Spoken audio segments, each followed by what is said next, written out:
LabCoatAgents podcast. It has been one of the most challenging years in real estate, and it appears that it's going to continue. So it's of the utmost importance to continue to bring you strategies that are working. And today's guest is a friend of mine through LabCoatAgents. We've known each other for a number of years. She is what I would describe as a farming expert. She is taking the neighborhoods that she lives in and dominates them and has a variety of strategies that she employs. And the reason why I had her as a guest today was because she was talking in one of our Facebook Messenger groups about her Halloween event, which is just over the top every single year. It's an incredible endeavor that you put on. It's mind-blowing. I love it. I'm impressed. You're an inspiration. And as we continue to talk, you do some other really cool things, and you have some really cool ideas that you implement that have translated into a lot of business in your subdivision. And oh, by the way, the subdivision she lives in now, she's only been there for a couple of years. So you're going to want to sit back, get your notepad out, take some notes, because these are strategies you're going to be able to implement and apply immediately. And oh, by the way, she's got a really awesome new strategy she's about ready to implement with an Amazon Alexa Dot that I'm probably most excited to talk about, but I'm going to make you wait to the end on that one. Erica Stietenroth, you are welcome to the show. First of all, it's great to reconnect with you. Yeah, awesome. Thanks for having me. Absolutely. So first thing I'll say, you're based out of Houston. Your brokerage is Promethean Realty Group, PRG Group. You're with EXP, Greater Houston area, but obviously you focus on your neighborhoods and whatnot. But let's start here. Who the hell are you? What got you into real estate, and kind of what led you to where you are today? Let's get to know the backstory first. Sure. So in brief, I've been in real estate for 9 years. In March of 2024, it'll be 9 years. And prior to that, I was in educational technology sales. And prior to that, I was a teacher. So I know there's a lot of teachers who have made their way over into real estate. So I did a long time ago.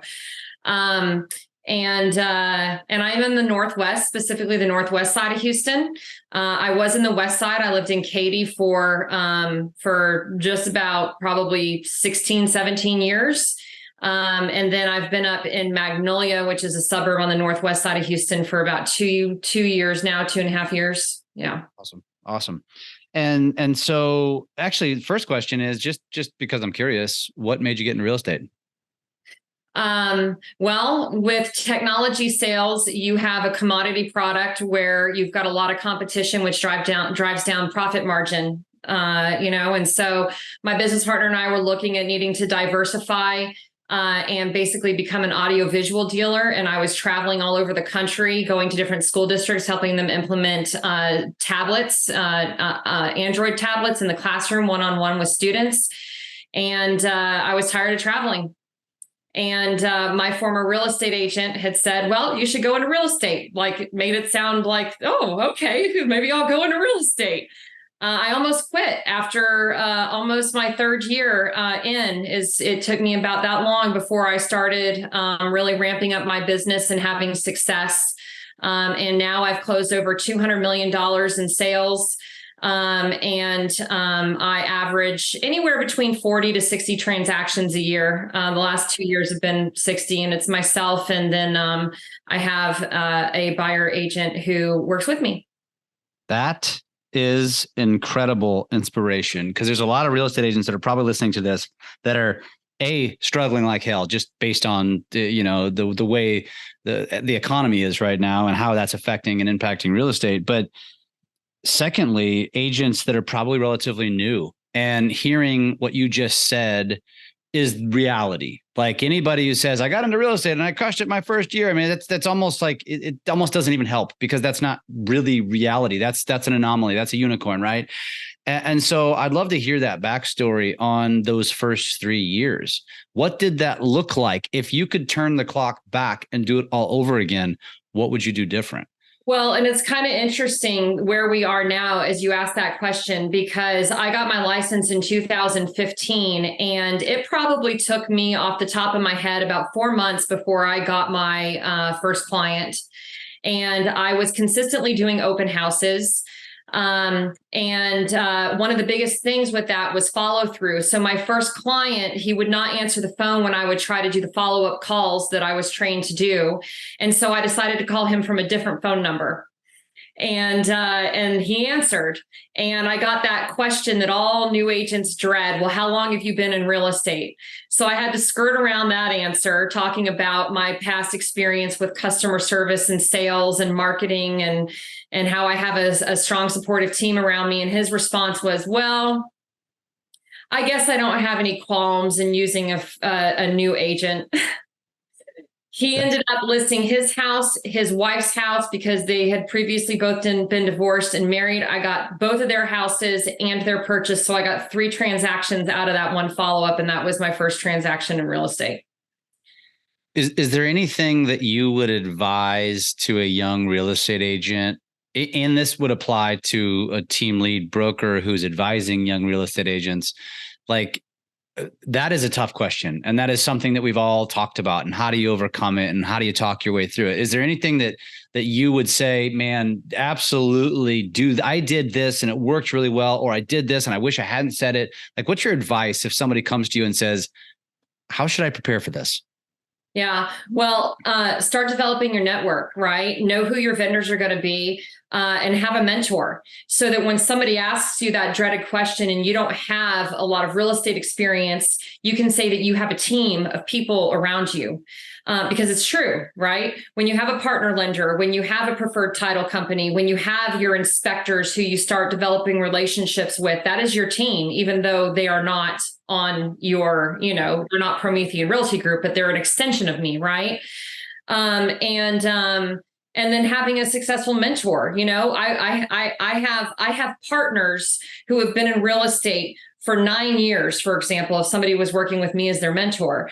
And so I am able to help guide you through this transaction, and also utilize the expertise of the people around me. So, and then you can sprinkle in what experience you did have coming in there as well. If it was sales, I mean, that's what we do. We sell homes, right? Sales also has customer service and marketing. And if you were a teacher coming out of the classroom, there's a lot of marketable skills that you bring to the table, just from being able to manage a classroom. You're a manager. You've managed a whole bunch of people who don't want to listen to you.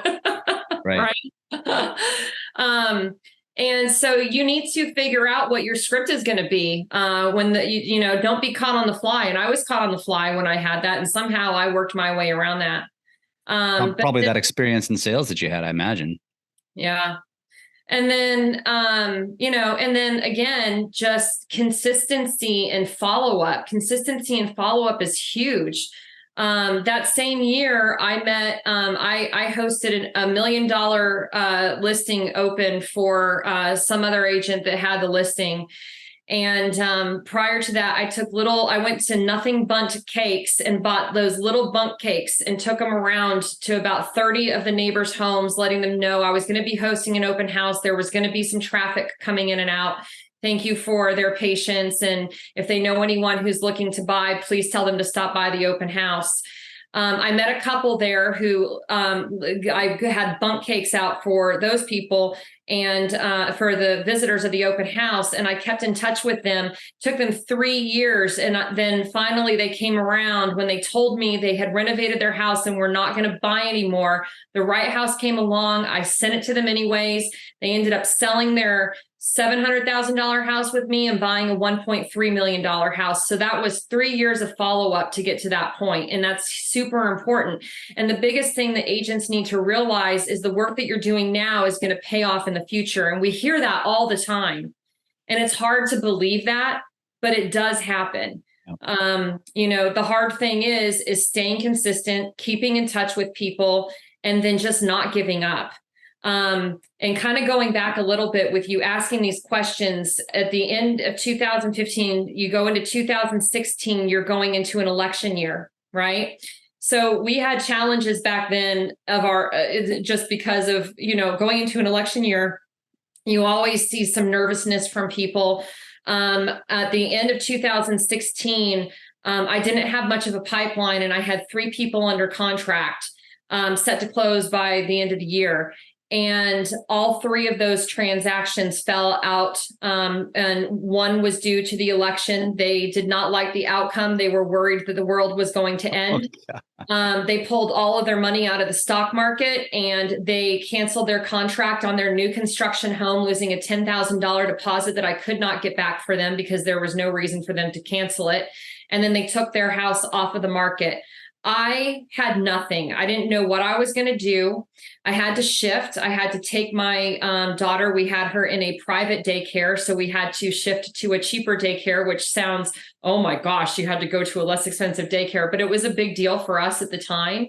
And we had to make other adjustments. I had to let my house cleaner go for a period of time, which again is like, oh, well, at least you had a house cleaner. But I mean, when you get used to a certain way of living and now you're having to make adjustments, no matter what that looks like for you, it hurts and it's hard. And we had to make other financial adjustments as well. I had gone through the money that I had saved up to make the transition over to real estate. And I was looking at it and I was saying, you know what, I've either got to go do something else or I've got to go even more all in than I was at the time. And I looked back and I was like, I've been in educational technology sales for a decade prior to getting into real estate. I have been on my own. I have been commission based, and I do not want to go back to a desk job. I do not want to go back to someone telling me that I have to be somewhere from 8 a.m. to 5 p.m. and I can leave for a 30-minute lunch, right? And so I just super dug in. And for me, it all started out with just doing more and more and more open houses. I was not home most weekends. I sacrificed time with my family, sometimes you just have to do what you have to do up front in order for it to pay off at the end, because now I don't sacrifice as much time away from my family because I've been able to grow and have a buyer agent, and she is awesome and great with our clients. And she's the one out showing homes on the weekend. And I can be home going to my daughter's basketball games and things like that, you know? Yeah. So we are at a challenging time. We've got the interest rates. I'm glad that I had experience prior to 2021 and 2022 because things were just so crazy then with sales, and it was taking off that was not a normal market to be introduced to real estate in. And so it makes this market even more difficult. And even as a seasoned realtor, I'm having issues. Last year at this time, I had closed 30 buyers. And this time, by the end of this year, I will have closed 19 buyers. Now, that's just one side of my business. It doesn't include commercial and sellers, but so I'll be down 11 transactions on the buy side this year. And, even though I do very well from a sales perspective, when you have changed your business models and your plans to accommodate for different marketing strategies, and you have employees and you have other things, now I have to look at where I'm scaling back and be smarter with my money. That's important for agents, especially as we talk about farming. Where is it going to make sense? Because, you have to spend some money to do what we're about to get into. Mm-hmm. And, but there's different ways that you can do it. And you can leverage your partnerships with your vendors, your lenders, and your title companies and all of that things. So again, that goes back to where we started this conversation for new agents. Start developing those relationships with people.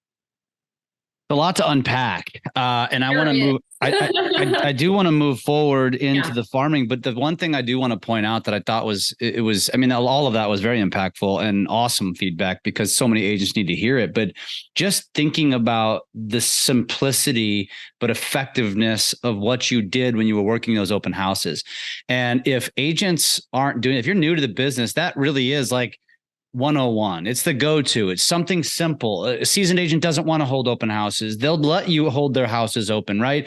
And just going out, investing in something inexpensive. Bunt cakes probably were actually on the higher end expense-wise. It was inexpensive, yeah. Yeah, and you could do something. You could do something very simple, but just the the action of going around to the neighborhood and using, not just saying, hey, I'm just telling you there's going to be a lot of traffic, whatever it is, it's just an excuse to knock on their door and say hi, but giving them something on top of it is like a little bit over the top. I had another agent I interviewed that would do this with the neighbors, because they would put a ton of signs in the neighbor, directional signs, which probably was over the top, but it was an excuse to go up to that neighbor and say, I'm going to, you okay if I put this in the yard? I'm also going to give you a gift card for the inconvenience.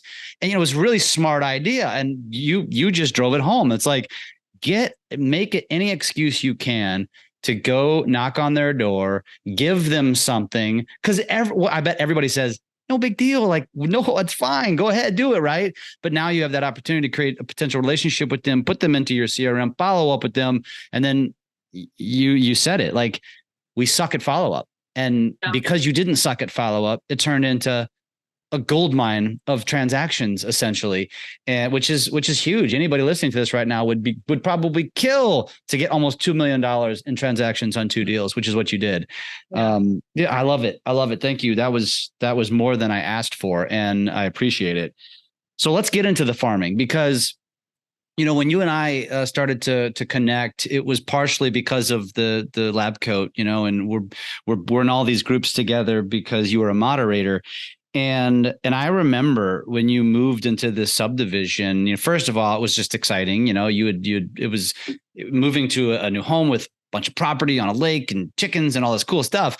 But that has nothing to do with what you did, other than how you said, first of all, I've focused on my subdivision previously, and now I'm going to focus on this subdivision. I've never gotten a listing out of here, so I want to be known as the agent. There's not a lot of agents in here, or any, and that became your primary focus. And it's something that we all have as agents, right? We own homes, we live in subdivisions, dominate them. So start from the beginning. Where was your mindset on this, and where did you start? And then let's get into the Halloween and the other stuff that you've done. Sure.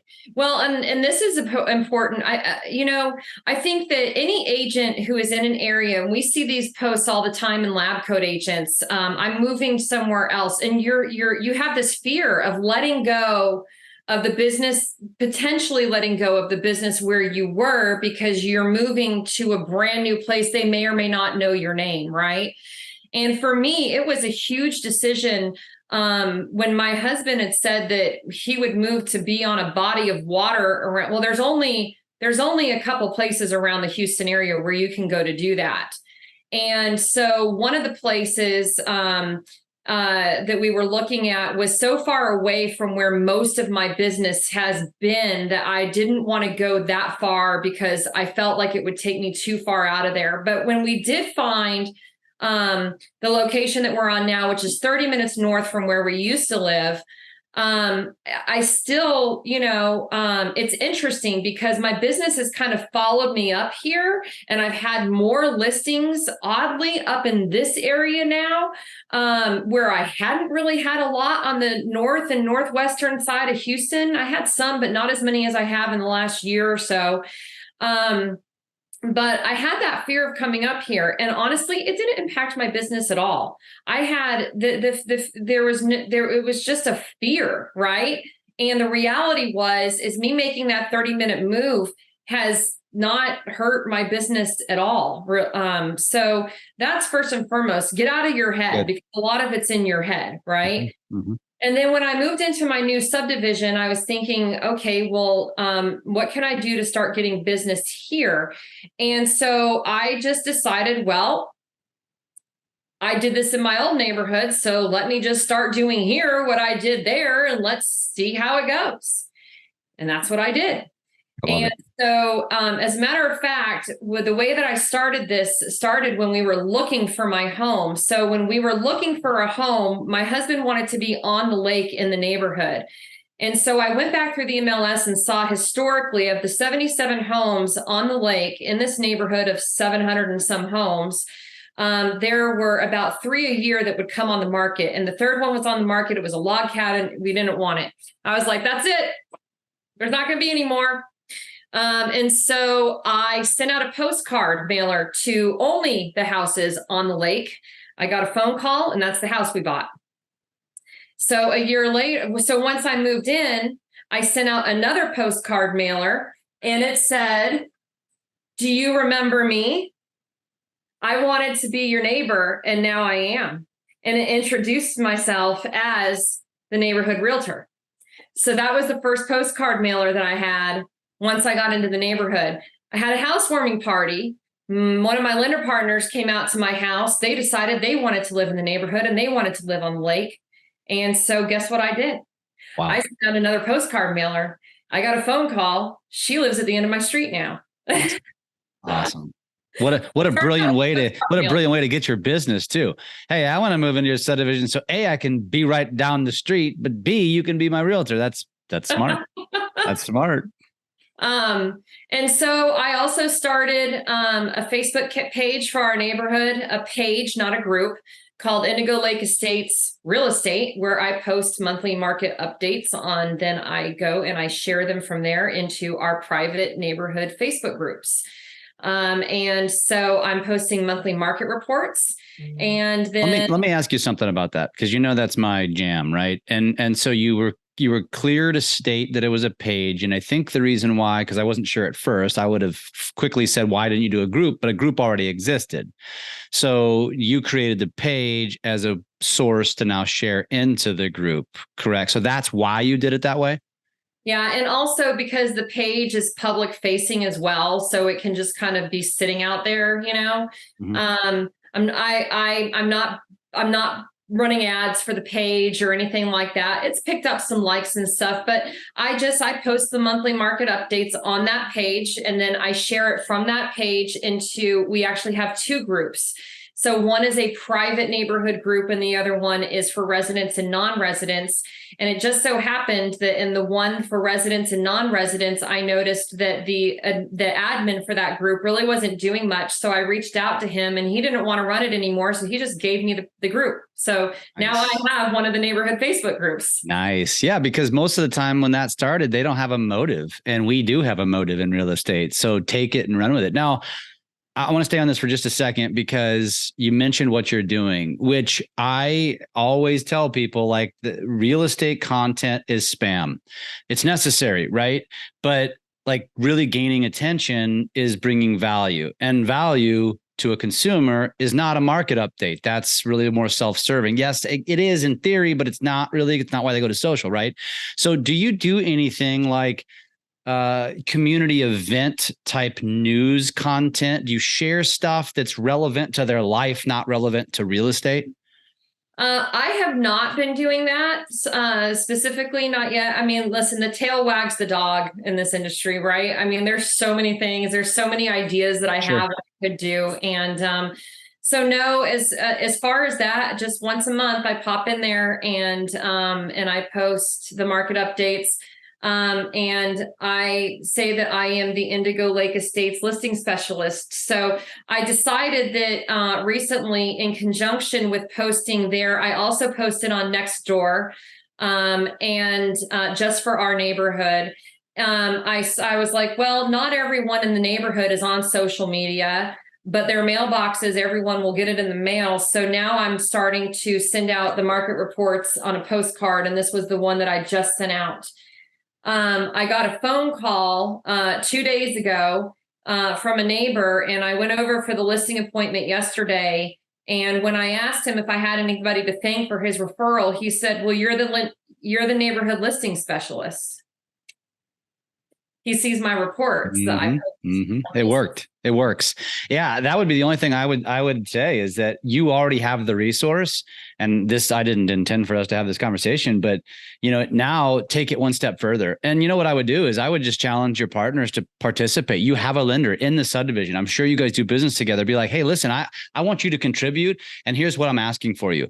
Go out and find 2, 3, 4 events a month that are specific to our area and that would be interesting to the audience. Because the one thing I will say is, because I live in a relatively smaller subdivision, but the one thing I always notice is activity, because the Facebook shows me that. And I don't spend a lot of time on Facebook, believe it or not, but I always notice if somebody posts in my subdivision.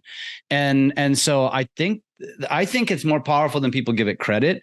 And for your sake, you're already doing things at such a high level. Just multiply it, like announce the Halloween event and what's coming, and announce, what's things related to the season, what's going on. And that way you don't leave. You're just going to elevate your top of mind without having to remind them, because they're going to see your report. So now you become that source of all of the things around my community, and it just totally elevates your brand. Well, and there's other things too. When people comment asking for painters, asking for electricians, I always respond. That's good. You're active. That's key.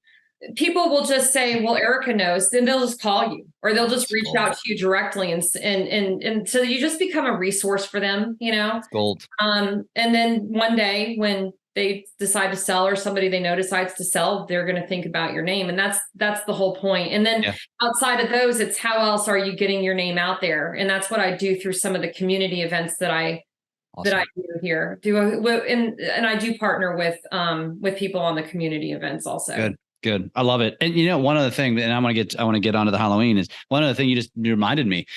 A lot of people that run geographically centered groups, around an area, a neighborhood, et cetera, they'll do either weekly or monthly posts that say, hey, tell us what you do, promote your business. And, a lot of people in the neighborhood, they may not have a business to promote, but there might be a plumber, a landscaper, a baker, something in the subdivision, and nobody even knows it, and say, here's a post, tell us what you do.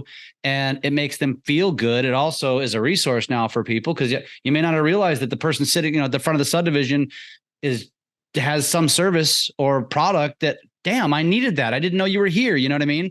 Right. It's just an idea, but let's get to the goods. Let's get to this. Let's get to this Halloween event, because this is where it all kind of originates from, and other things have come from it. Tell us about this event that you put on that I have. Really... Right. Well, so in our neighborhood for Halloween, everybody here has acreage, at least 1.5. Most of the lots 2 acres on up. And so in long driveways, a lot of driveways are gated. Like, you can't go door to door in this neighborhood with kids, trick or treating. It doesn't lend itself to that, the way it's set up. And so our HOA actually puts on the Halloween event, and it is a hayride through the neighborhood. And so they have a Google form, and you sign up if your house is going to be a candy stop or not.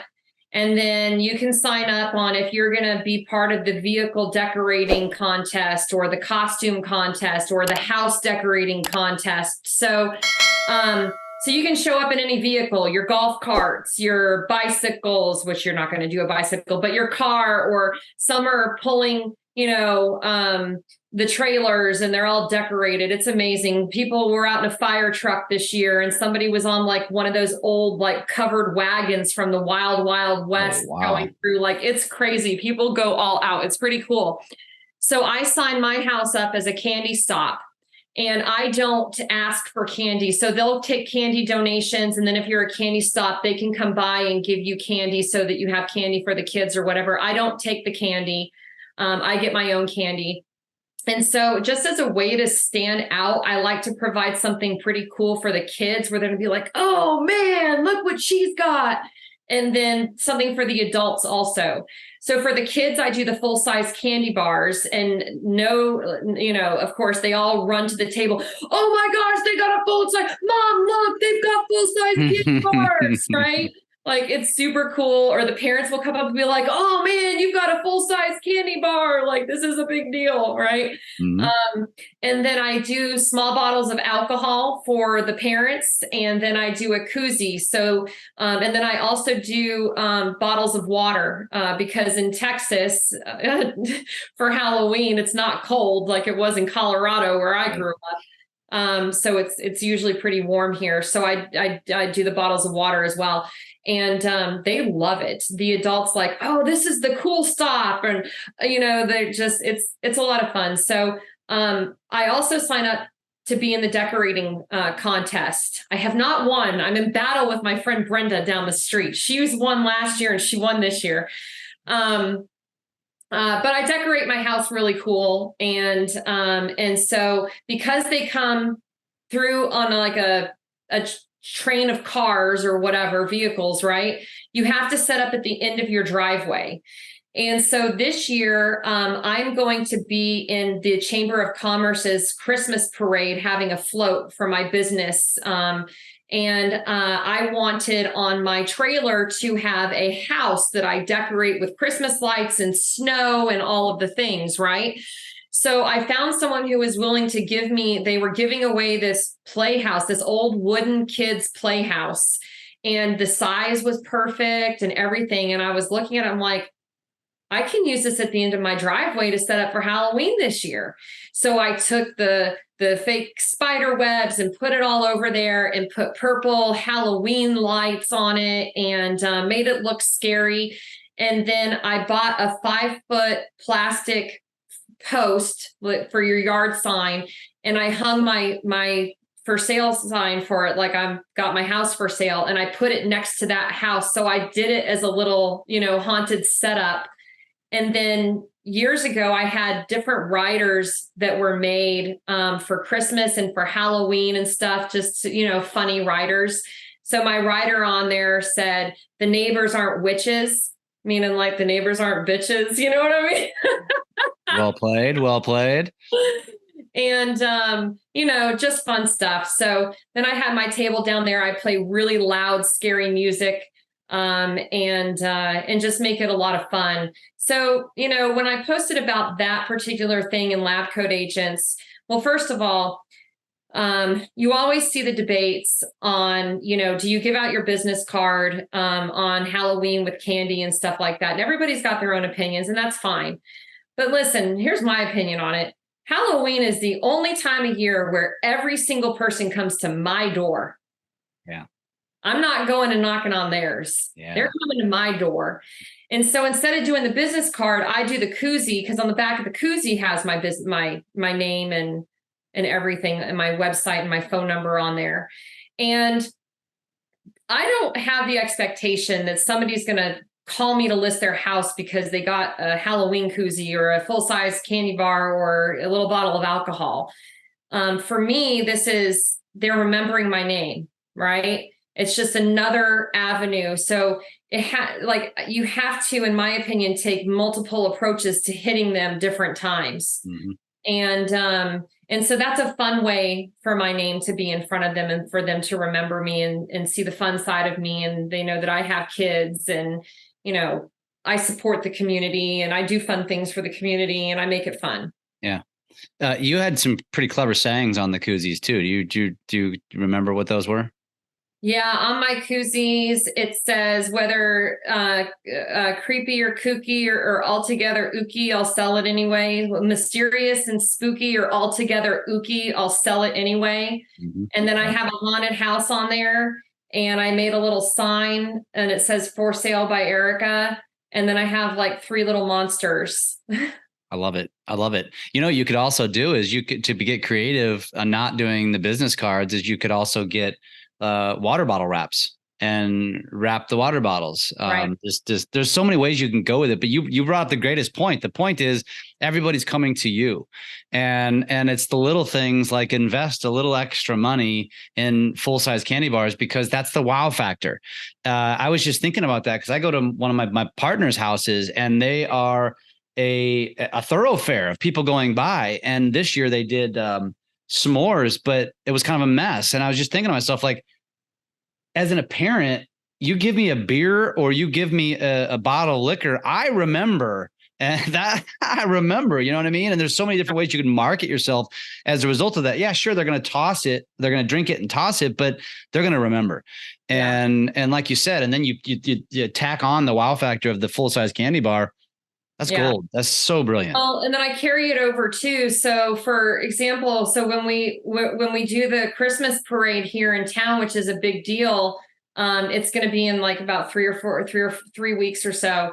I'm doing, we have a bag we're giving away and there's going to be stuff in the bag, but I'm putting a koozie in there too. And it's a Christmas koozie. And it says, if you want a realtor that slays, SLEIGHS, and then it's got Santa in a sleigh with his reindeer on the front. And then on the back, it has my contact information. Right. And there's a whole bunch of other stuff that I'm doing for that event. That's outside the neighborhood, but again, it's putting your name out in front of people. Another community event that I do is no one was doing, the HOA does several events here in this neighborhood, Easter. So I really can't, I don't want to like impede on what they already have going. But no one was doing a last day of school party. And we have a lake with a beach and beach volleyball. And so I decided that I'm going to do last day of school parties at the park. And so I bought big speakers and I hook up music and play it super loud. And I have an ice cream truck come. And one year I had cups made, that said best summer ever 2022. And so they got cups because we had a Kona ice, the ice trucks come. So they used my cups and then the kids get the cups to take away. Last year, I did beach bags that were branded to my business. And then my lender partner put their water bottles and stuff inside, the one that lives here in the neighborhood.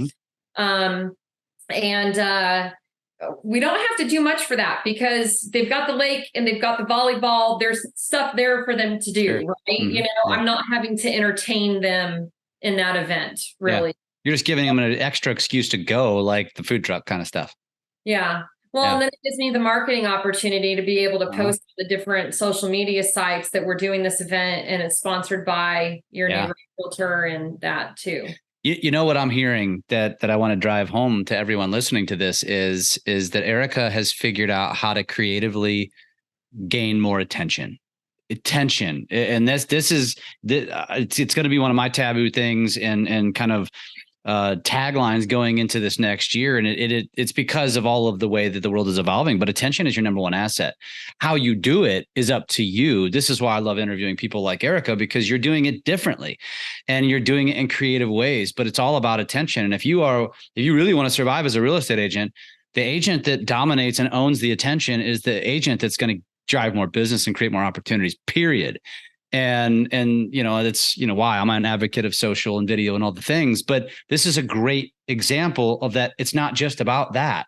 It's about owning your neighborhood and creatively drawing more attention to your business without being, like you said it, like, I don't want to impede on their events, and which would make you come across as probably slimy, spammy, right?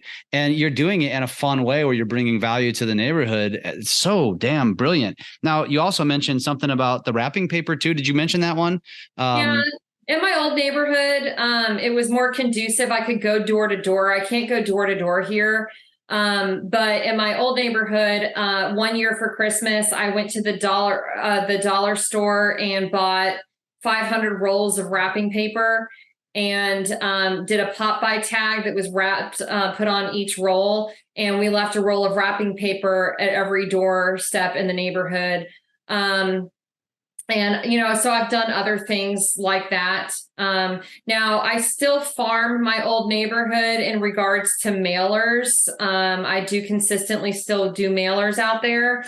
But I have lost a little bit of traction because I used to do a lot of community events. I would drive Santa Claus through the neighborhood. I would have houses sign up to be on Santa's stop list. I would dress up as Mrs. Claus.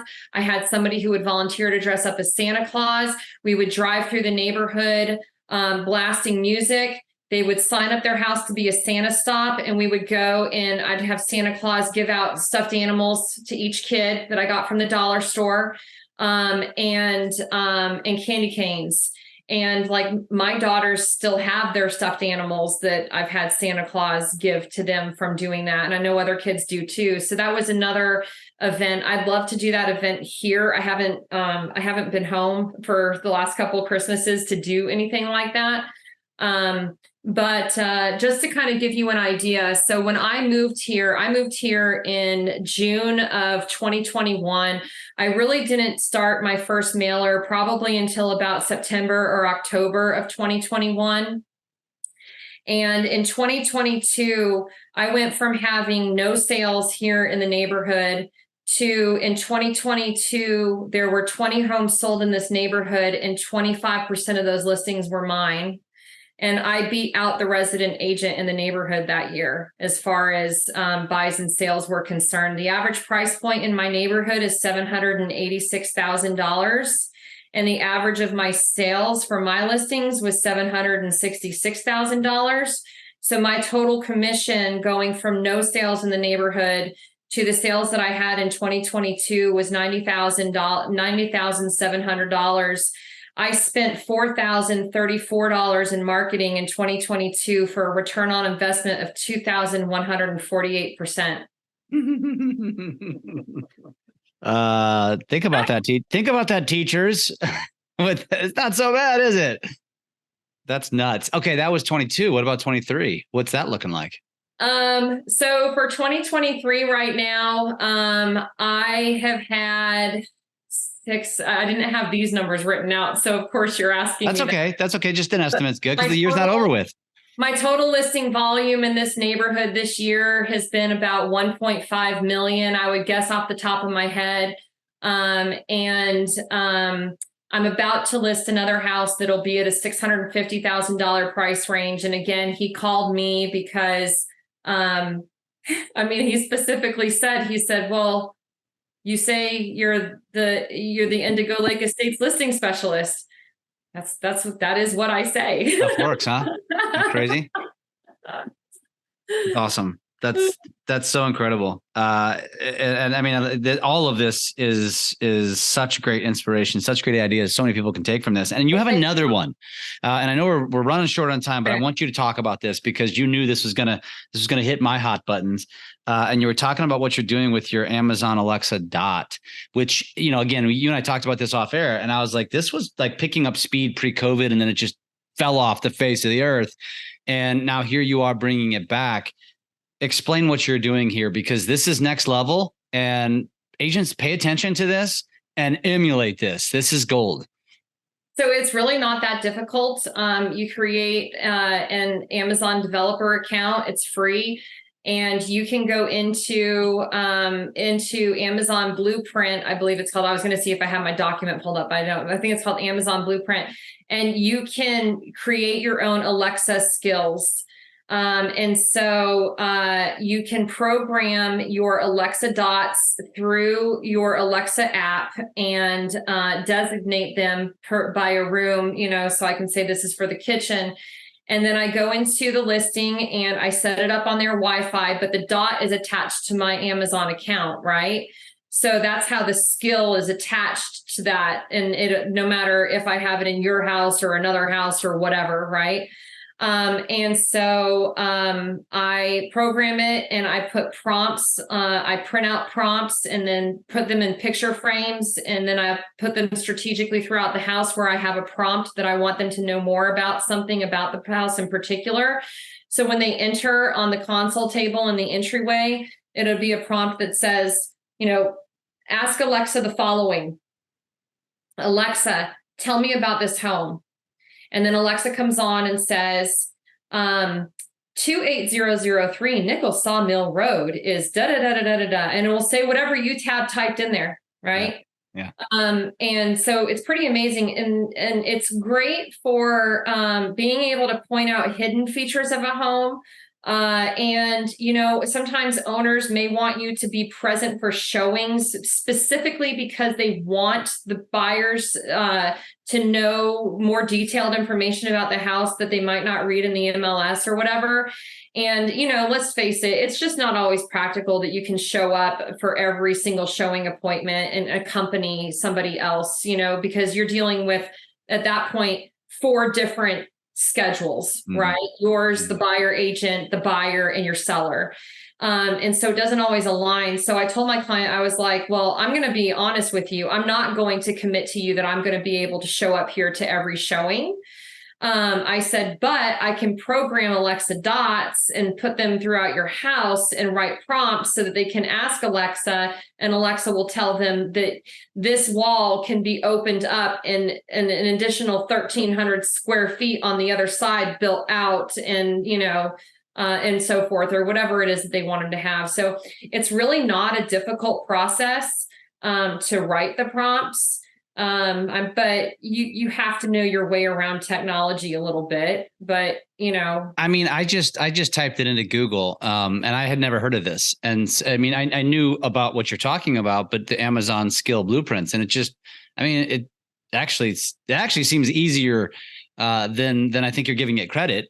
And I think somebody could literally go Google this stuff, learn about it, do it. So when you say, they walk into the house, you have to provide the dot. So if you want to provide multiple dots, like you had mentioned one of them about, talking about how you could do an extension on a house, you had a dot. So you have dots strategically placed throughout the house, potentially, correct? The kitchen, the entryway, the back, I've had them out at the backyard outdoor kitchen. Yeah. How fun. I mean, what a unique experience for people to be walking through. In my opinion, like that is a differentiator. That's awesome. Yeah. And you haven't implemented yet. Well, I did. I was using it a lot back in 2019. And then just, the pandemic shut things down, and then things went crazy, and you couldn't keep something on the market long enough to even make it make sense to do it. Didn't matter. Yeah. It didn't matter. And so now I'm going back to that. So I'm in the process of programming one now for a listing that'll go active within the next week or so. How much are those dots? Oh, good Lord. I don't even know what they cost now, but I want to say when I bought mine, they were probably like what, $29.99 each or something like that. What are Alexa dots going for now? You're on the computer. I am looking. It looks like, an Amazon Echo Dot. Is that what they are? Is it Echoes? Is that right? Yeah. $50, $45. But maybe it was 50. Yeah. And I think I've got 8 or 10 of them that I had specifically for that the last time I was using. And they're all programmable. I mean, this is something you could use in perpetuity, essentially, unless you want new technology. And honestly, once you create a skill for another listing, you're going to have to go in and tweak it, but most of it can be the same. And to tell you the truth, nowadays with Chat GPT and artificial intelligence, you can just type in minimal stuff and then have AI write it for you. Yeah, it's true. It's a good point. Wow. This is cool. I mean, and I'm a huge fan of AI, obviously, but I'm a huge fan of authenticity as well. And so I love that you said that. At the same token, I would tweak it, make it personal. It has to be tweaked, obviously, because it's specific to house, but it's cool. There are some things about all homes that are similar. If you're talking about flooring, you may just have to change out a couple words. Sure. Right. Yep. I love it. This has been fantastic. We have gone longer than I thought. And so but I want to make sure if somebody wants to connect with you and get in touch with you, what is the best way to connect with you? Right. My cell is 979-574-4909. Text or call me is fine. Also on Facebook, they can look me up, Erica Stietenroth, and connect with me on social media. I am on social media a lot. So, nothing makes me prouder. Nothing makes me prouder than to hear that from a real estate agent. I love it. I'm not a secret agent. Well, you know what? That's the best piece of advice right there. Like, why are we being secret agents? Don't be a secret agent. And you said it, like the thing that I heard you say multiple times is you blare your music. Like, you're like, you know what? You're going to know that I'm coming through. And I love that. Stop keeping yourself a secret. Do all of these things. Go back and listen to this again. Erica, give me your cell phone one more time. Just be safe. Sure. 979-574-4909. Awesome. Erica, you are doing wonderful things. You're crushing it in a time when people are not. And I'm sure you're looking at your numbers and saying, well, I'm not crushing it, but it's all relative. And when we come out of this and we head into that boom that we know is coming, you're going to be positioned to just absolutely crush. And more agents need to follow your lead. So thank you for being awesome. Thank you for being an inspiration. Thank you for sharing with the audience. And of course, I'll see you on the back end. Yeah. Thanks for having me.